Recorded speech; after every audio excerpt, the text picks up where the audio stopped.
I wouldn't necessarily call me a guru, but more so just someone that likes to, how do I say this? Try to give back to the community as best as I can with the knowledge that been given through experiences. Thank you for clarifying that. It's commendable that you're looking to give back to the community. As a guru, what areas of knowledge or expertise do you specialize in? I would say it's not really specialized, it's more so just like almost like an obsession in becoming better as a person and just navigating what it's like to be human and trying to figure out how to get to a point of just producing some type of formula to help others in the same situation. That's interesting. Can you give me an example of how you've applied this to help others in the past? For instance, have you mentored anyone or created any resources to share your knowledge?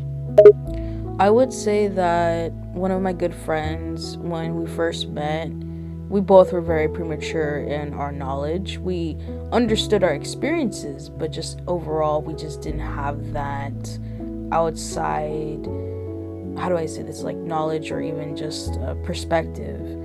But I had like written down some questions so that he can think about himself, how he feels, and try to get to the point of the issue.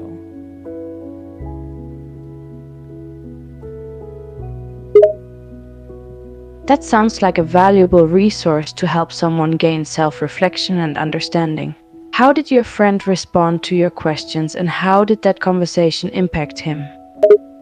I would say that overall he was just being plagued by the past and how that really affected him. And I gave him a list of questions that I myself have used to move forward and just tried to figure out what is the main point that continues to be either re-triggered or constantly revisited. And he said that it did help him with a sense of understanding, and even now we're still great as friends, and I would say he has changed incredibly, not because of just who I am or what I've given him the tools, but also because he wants to be better. That's a great outcome and truly shows the power of mentorship and self reflection. It's amazing how providing someone with guiding questions can help them gain self awareness and inner motivation to change and grow. Have you continued to develop other tools or resources to assist people in self discovery? I would say the best thing that I have done, or at least the most, has been if I'm talking to someone new or I gain a new friendship, I do enjoy talking to them, and if they're open and willing, they are more than happy to tell me what's going on. And I do ask the question of, do you want my advice? Do you just want to listen? Do you want me to listen to you? Or, like, what do you really need from me? And usually it takes off from there. That's a thoughtful approach and shows that you respect their boundaries and personal choices. It's important to tailor the conversation to the person's needs and preferences. How do you handle situations when someone is not open to discussion or doesn't want to share? Before, I would kind of take it personal, but I also know that I'm not going to be the person to always save someone, or even if someone doesn't want to be to save themselves. And that's completely okay. I don't have to be that person. But to me, it's more so I understand the knowledge that I have, but not everyone is going to take it or going to even want to hear it, in the first place. So if someone chooses not to open up or want to take my advice, it's out of respect. They don't owe me anything. That's a very mature perspective. It's important to remember that we can't force our knowledge or advice on others, and not everyone will be receptive to it. Accepting that and being respectful of their choices is the hallmark of maturity and wisdom. How do you deal with it if a friend or someone close to you is going through a difficult time and refuses your support? Well, the baseline is if they don't want any advice or even me to even know about their issues, the bare minimum is just to remind them that you're there, even if it's not a bad time. Like, just make it a routine to showcase your support. And support looks different for everybody. Some people take on support as constantly talking to them, making phone calls to them, even being in proximity of them. If you're on your phone, there's different ways of support. So I would say that whoever you're surrounding yourself with and you want to make sure they feel supported or even loved, you need to understand how they take in love and support. That's a great point. Showing support in ways that resonate with the other person is crucial. Every individual has their own love language and preferred method of receiving support. What strategies do you use to maintain these supportive relationships over time? I know for me, the people I have tended to gravitate to, or even the people, how do I say this, have lasted. We have a Yes, I pretty, understand what you mean. You're referring to people you've built strong, lasting relationships with over time.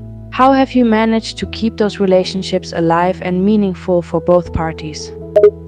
it's really about choosing and understanding if you want this person in your life, the baseline. Because outside of what they've done and what they do and how they act, you have to ask that one question of, is this someone you want in your life?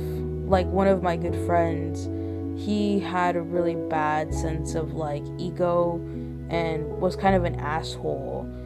And I noticed these traits right off the bat.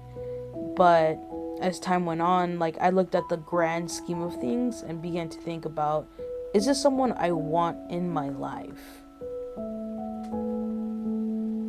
That's a good point. Dafai Diepchand.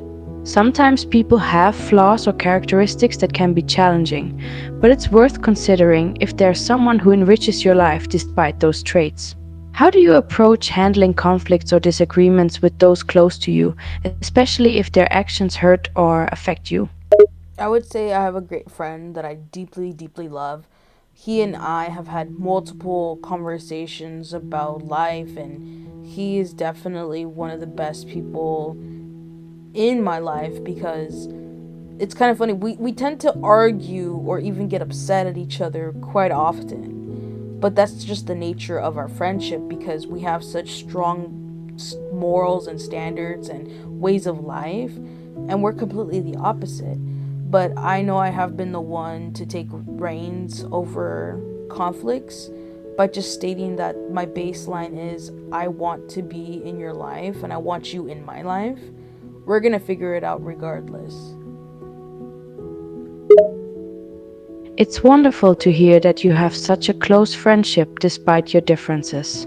It sounds like you've developed a strong bond built on mutual respect and understanding. How do you find a balance between maintaining your standards and values while still respecting and accepting your friends' perspectives, even if they're different from yours? When it comes to perspective and other people, I would say that it's really good to understand that people are different, right? You have to take that on, regardless of where you go, what you do. But on the bigger picture, it's about how they treat you as a person. My friend, we come from two ways of life, completely different.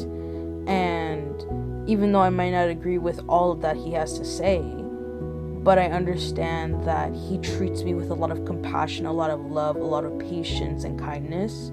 So it comes down to how they treat you, regardless of how they think or what doesn't, what clashes overall. You're absolutely right. The way someone treats you as a person in terms of respect, kindness, compassion, and understanding is more important than any differences in perspective. It seems like you found a balanced approach to friendship where you can appreciate the positive aspects while still being aware of your own boundaries and values. How do you determine when to stand firm on your principles and when to compromise, especially in the context of a long term friendship? I would say communication is really important. Or, well, along with communication, also how you absorb information. Because I can be as logical as I can, but it could come off to someone very dismissive or even rude. And I think as time goes on, you get to know the person that you're friends with or who you choose to be around, and you understand that there's going to be things that might not be okay and might clash in your characters. But you definitely need to have a conversation or lay down the law of, if you call me names or you're extremely rude with lack of compassion or even seeing me as a friend by the end of the day, I don't want that. So you have to be okay with walking away as well if things turn out not the best. Communication is key in any relationship, and it's important to communicate in a way that is respectful and considerate of the other person. You're right, sometimes, even if you're trying to be logical and assertive, it can come across as dismissive or rude if not communicated properly. How do you approach those difficult conversations where you need to set boundaries or address issues that may hurt the other person's feelings? Understand that feelings are going to get hurt regardless of what you do, what you say. That is a fact in life, and you can't control it. You can't control how other people are going to feel about you. Because with this friend, he understands that I've put a lot of work into communicating and making sure our friendship can be as solid as it can be. And even when they feel that they're upset or they're mad at me because of the way I talk, the way I am, I do reground them, saying the baseline of, if our friendship does not meet a certain level of standard or whatever, understand that I still love you, I still care about you, and I will respect if we need to part ways. But I also showcase a lot of love, acknowledgement, and logic overall, saying that we've been through so much, not gaslighting or anything, but just honest, and remind them of how far we've come. You're absolutely right. Feelings will inevitably get hurt, especially in close relationships. It's important to communicate with honesty and compassion while also setting clear boundaries. It sounds like you found a balance in your communication style, acknowledging your friend's feelings while also expressing your own and setting clear expectations for the relationship. How do you approach situations where you need to give constructive criticism or address a friend's behavior that bothers you, while still being supportive and caring? With that example, I would say you have to prepare it. Almost like preparing a meal, you need to get the ingredients, you need to get the menu or the fucking, what's it called, the cookbook, all this stuff. So you kind of have to prepare yourself and do a lot of research. So to me, if I notice a behavior, like a great example is, I had a friend of mine, he came over and I love hanging out with him, but he ended up overstaying his visit.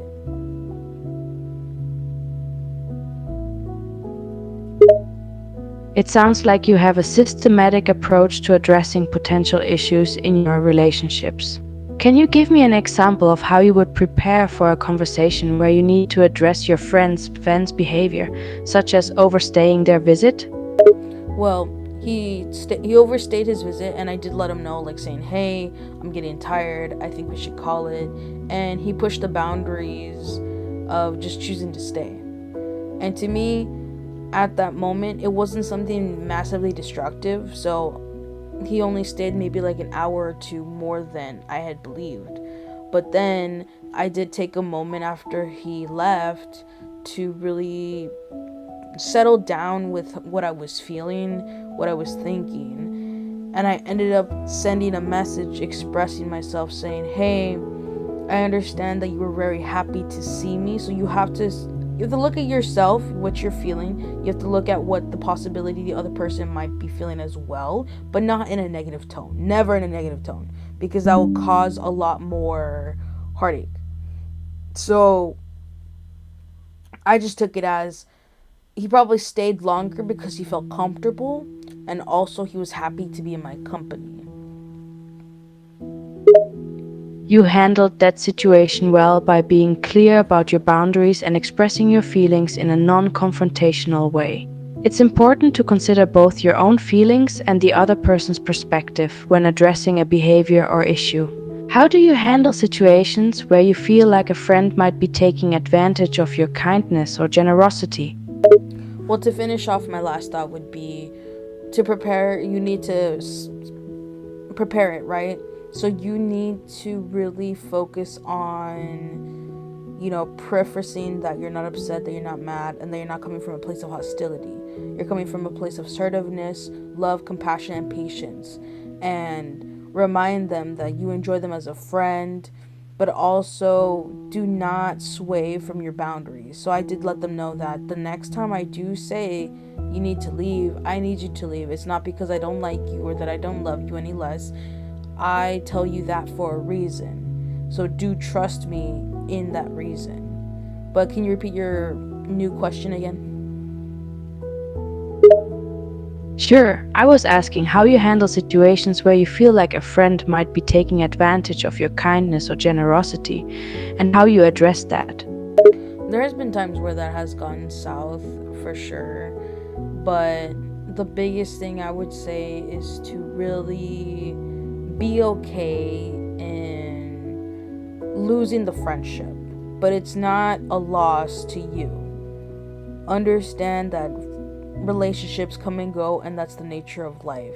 It is sad, it is happy, it is a lot of things. But understand that there is a chance that things could go south. And that's not a bad thing. That is not a bad thing. And choose to talk to them with kindness, patience, no hostility, energy. Just be calm, own it, be graceful. And as soon as, because there's been times where that has happened, and when I confront someone saying, like, hey, I feel like you don't really value my time, or you only hit me up when you need something. Like, I will tell you, there has been a time where that has happened, and they really showcase their colors, saying, well, that's just who I am, rather than where I was coming from looking for a compromise. You're absolutely right. Sometimes friendships can be unbalanced and individuals may unintentionally take advantage of each other's kindness. It's important to recognize when this happens and address it in a mature, calm, and respectful manner. What strategies do you use to maintain your composure and assert your boundaries even in difficult or confrontational situations? I would say really get to know yourself and understand what are your boundaries, and understand that in time they will change. Your boundaries will change. Maybe before you didn't mind people in your personal space. Now you're older and you do mind when people are in your personal space. So update people. Let them know. Do not be shy in your boundaries, because it is who you are that is to help you navigate life. And if you have a good sense of morality, that is a big thing, because if you don't have a overall generalization of good and bad, you are gonna take things that might seem good, but they're actually bad, and work on discipline and self-respect, because then those go a long way, because no one is going to protect you in the way you're going to protect yourself. So get pretty good at it, and alongside, be good with vocabulary, be specific. Absolutely. Recognizing and respecting your own boundaries is crucial in maintaining healthy relationships. It takes self awareness and effective communication to let others know what you're comfortable with and what you're not. Can you provide an example of a time when you successfully asserted your boundaries in a difficult or confrontational situation? I would say, like, recently there was a person that I reconnected with. We had been close, we enjoyed each other's company, but I had laid down the law of a specific boundary, like, please do not do this. And I've been trying to instill the three times you're out method, like baseball. And to me, they had done it twice already. And they said sorry and that they would work on it. So I said, okay, you know what? That's okay. That's fine. You know what you're doing, and you acknowledge that it's not a good thing for me. The next time they did it, the third time, that was it.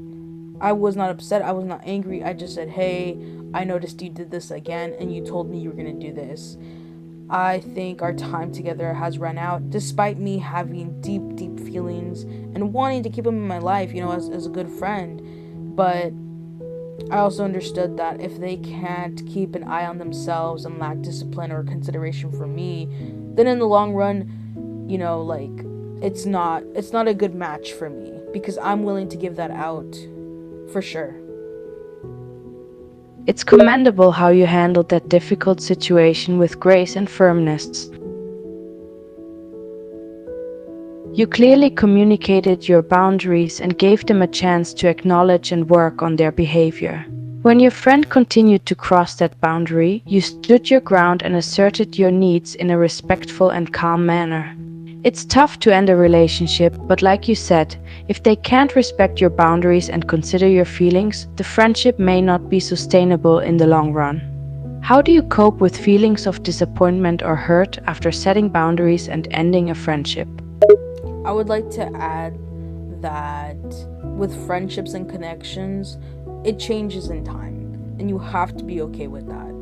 Like, I know back in my teen years, early college years, I really loved consistency. That was my biggest love language. But now that I'm an adult, I'm okay with the silence. I'm okay with people having lives and stuff like that. But also understand that there's all walks of life, and you're supposed to have people at different distances. Like, you're gonna have a friend at work, you're gonna have a friend at school, you might have a best friend for life, and understand that you also have the power to keep people at bay. You have the power to get as close as you want, you have the power to do as you desire with the connection. But as soon as it becomes toxic or lacks any sense of control, you can maybe not terminate the friendship, but maybe you're not gonna hang out with them that much. You're absolutely correct. Friendships and connections do change over time, and it's important to adapt and be okay with that evolution. It sounds like you've gained a lot of self awareness about your own needs and boundaries and how they've changed as you've grown and matured. It's great that you recognize the importance of having different types of friends, each serving a different purpose in your life.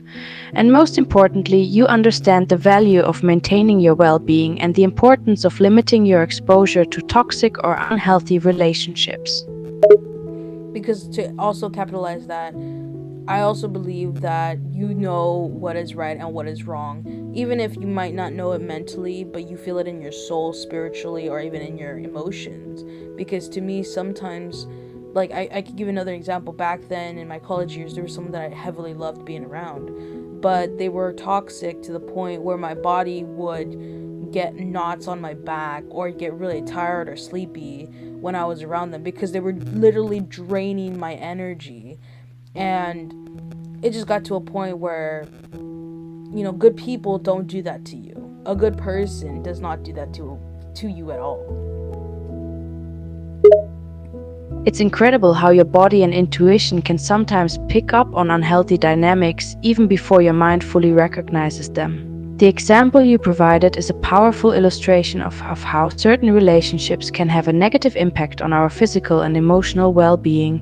It's important to trust our instincts and listen to those signals, as they often serve as a protective mechanism.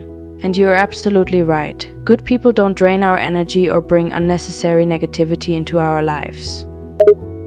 I want to rephrase, it's not really good people, but I would say a person that is more balanced and more mature, more they have more sense of self. They don't do that to you. Someone who lacks emotional maturity maybe come from a desperate, part of their life. So they want all your energy. They want all your time. And that sounds sweet on paper, but in reality, that is not self sustaining. So I would say that people that lack that outside perspective and come from a more selfish nature do not drain you. Someone who's more well balanced, someone who's more well rounded, will understand boundaries, will understand that is a form of love in respecting those boundaries rather than choosing to violate them.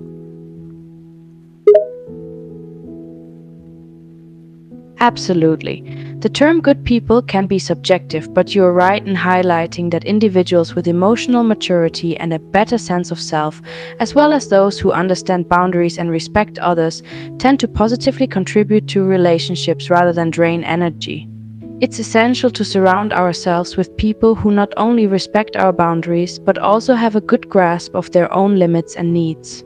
A healthy relationship is based on mutual respect, consideration, and understanding, rather than selfishness or constant neediness. I would say so, but I also do not want to demonize the word neediness or clinginess or desperation. Those are words that describe a moment, and understand that if you are a needy person, a clingy person, that is not a bad thing. You know, like anything, you can't eat too much chocolate, you're gonna get a cavity. You need to find more beyond your main line of dopamine. You need to figure out, what do you like to do? What makes you happy, and can you invest in a healthy way, but also make time for yourself alongside making room for others to just live their life. You're absolutely right. Terms like neediness, clinginess, and desperation shouldn't be automatically seen as negative, as they often come from a place of insecurity or past experiences. It's important to recognize that everyone has needs and emotions, and it's crucial to express them in a healthy and balanced way. Your comparison is spot on. Just like excessive chocolate consumption can cause cavities, excessive dependence on others can negatively affect your relationships. By cultivating self awareness and understanding the impact of our behavior on ourselves and others, we can work on finding a healthier balance that doesn't drain our energy. I would say so, but my time here is limited, so we can have another session later. But I do want to appreciate you for allowing me to capitalize on friendships and connections overall.